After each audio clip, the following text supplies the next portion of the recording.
বুবু, ভাই এসছে।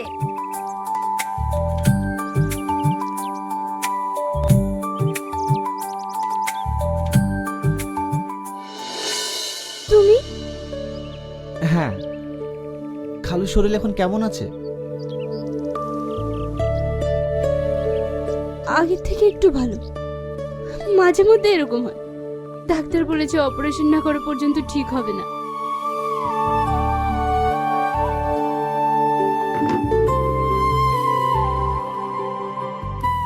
এই নাও, এই টাকাগুলো রাখো।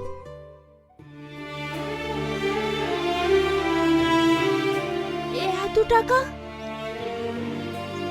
হ্যাঁ, খালুর অপারেশনের ব্যবস্থা করো।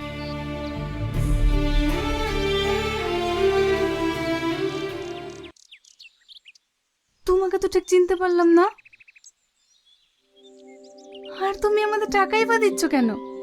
আমি শারমিনের বন্ধু, খালু শরীর খারাপ শুনেই আসলাম। আপনার করে টেনশন করবেন না, আমি অপারেশনের সব ব্যবস্থা করে দেব। বসো বাপ। না খালা, আমি অন্যদিন আসবো, আমার একটু কাজ আছে। আসি। আবার আসবেন ভাই।